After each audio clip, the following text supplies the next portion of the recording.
Hey guys, this is Kevin again. To be honest, this is a video that I wasn't really excited about making, and I actually pushed it off for about 3 weeks now. But I had several subscribers that have asked me to make a video to answer some questions, so I hope you'll find it to be informative. So for a title, let's call it Understanding Tourist Visas in the Philippines. So to keep things organized, I'm going to answer my subscribers' questions first, then talk about the visa types and requirements, and then finish up with some helpful tips. The first question that was asked is, as a U.S. citizen, what do I need to visit and legally enter into the Philippines? The Philippine Visa Consulate states that no visa is required for a stay not exceeding 30 days. Travelers must hold a valid ticket for return journey to country of origin or next country of destination and a passport valid for a period of at least 6 months beyond the stay in the Philippines. For those who are not entitled to a visa-free entry in the Philippines, as well as those with immigrant or non-immigrant status, you will need a valid visa. So you will have to check your country of origin to determine if you need a visa to enter the Philippines. The authorized maximum period of stay granted by the Philippine Consulate to all temporary visitors visa applicants is 59 days. Next question. Can a U.S. citizen move to the Philippines? The answer is yes, of course you can. There are different visa types that may apply to you when you move to the Philippines. A tourist visa is only necessary for stays exceeding 30 days and requiring multiple entries. A non-immigrant visa is granted for the purpose of prearranged employment, trade, transit, and education. So the requirements vary depending on which visa you are applying for. Next question. Can U.S. citizens apply for tourist visas while in the Philippines? The answer is yes. U.S. citizens can extend a tourist visa at an eligible Bureau of Immigration, regional, district, or main office. U.S. citizens entering the Philippines, visa on arrival, or visa-free have up to 30 days before needing an extension. If you are an American with a 9A temporary visa, you have up to 59 days before needing an extension. Next question. How much is the visa fee for the Philippines from the U.S.? Well, the visa fee for the Philippines costs around $37 US, and depending on how you obtain the visa as a foreign citizen, you may incur processing fees that can range from $20 to $60 US. Other fees may also apply. Here's another question. How long does it take to get a U.S. tourist visa in the Philippines? Well, it states that the visa processing time is typically 1 week. However, processing time for specific cases may vary due to individual circumstances and other special requirements. Non-immigrant visa applicants are encouraged to apply at least 3 months in advance of the intended date of travel. Next question. How long can a U.S. citizen, balikbayan, stay in the Philippines? Now, some of you probably ask me, what is a balikbayan?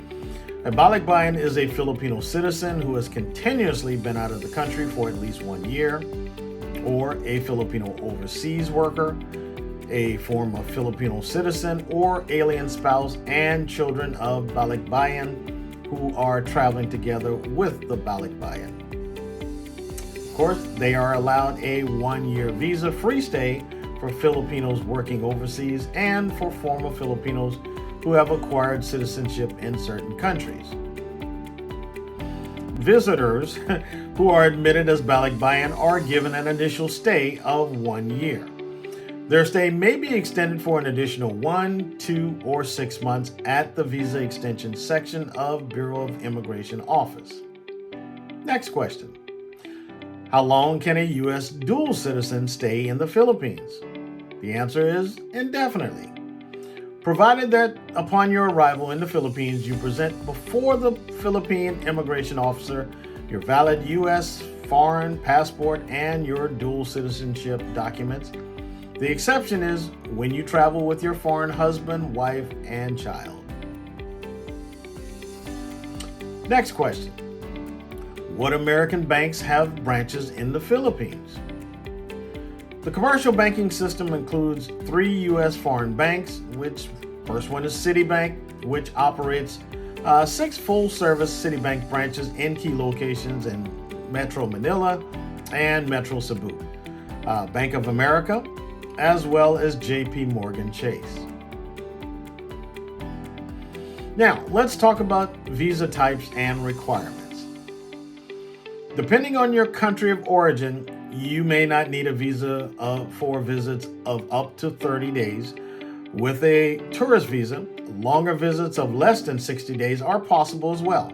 However, if you plan to enter the country for the purpose of employment, you will need a non-immigrant visa for pre-arranged employment. Now, I'm not going to get into the applications such as the 9As and the 13As just to avoid confusion. So you guys can look that up on your own. So which visa is the right one for you? So there are different visa types that may apply to you when you move to the Philippines. Now, the first one, of course, is a tourist visa, which is only necessary for stays exceeding 30 days and requiring multiple entries. The next one is a non-immigrant visa, which is granted for the purpose of pre-arranged employment, trade, transit, and education. The requirements naturally vary. The next one, non-quota immigrant visas, which applies to children and spouses of Philippine citizens and returning natural-born Filipinos. Next visa, quota immigrant visas are granted to applicants with enough financial capital who possess extraordinary professional skills or qualifications to benefit the country. A maximum of 50 quota immigrant visas are granted per year. Good luck with that one.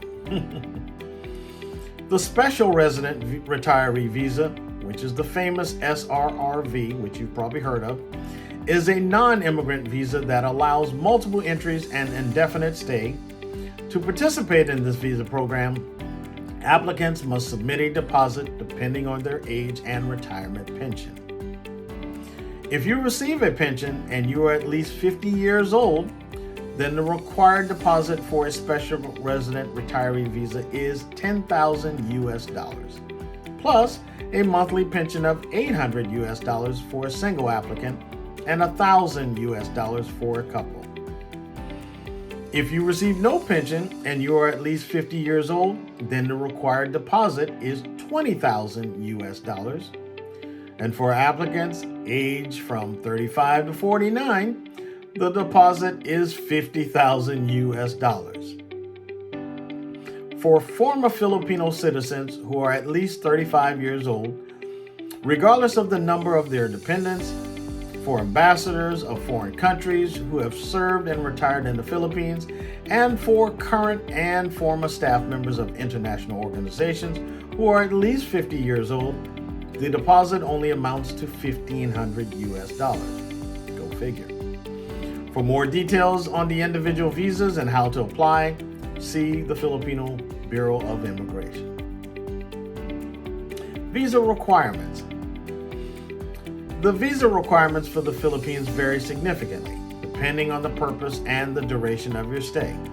However, for example, the necessary documents for a pre-arranged employment visa include a passport valid for at least 6 to 12 months, 2 completed application forms, a copy of your employment contract, your curriculum vitae, several passport-sized pictures signed on the front bottom, a medical and physical examination report by an authorized physician, including a chest x-ray, lab reports, and a certificate that you are HIV negative, the visa application fee, and if you are planning to move to the Philippines with your family, you should also attach any birth certificates, any marriage certificates, and of course these documents must be notarized. If you apply in a language other than English, remember to submit your paperwork with certified English translators. So here are some helpful tips. If you plan on working in the Philippines, don't forget to register your alien employment permit. Aside from an employment visa, the Philippine government requires non-resident foreign nationals to apply for an alien employment permit, which is the AEP. The department responsible for this permit is the Department of Labor and Employment, which is DOLE, D-O-L-E.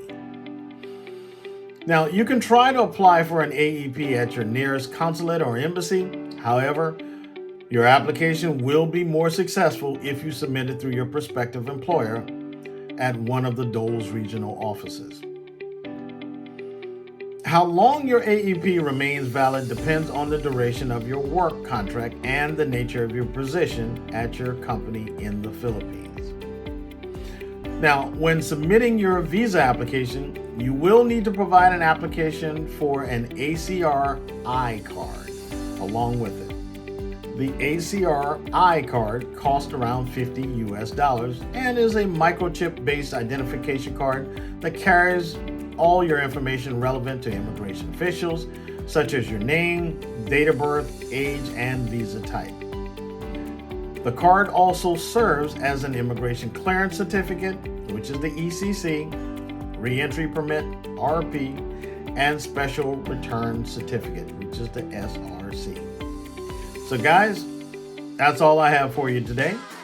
And if you don't mind, please like and definitely subscribe. And until next time.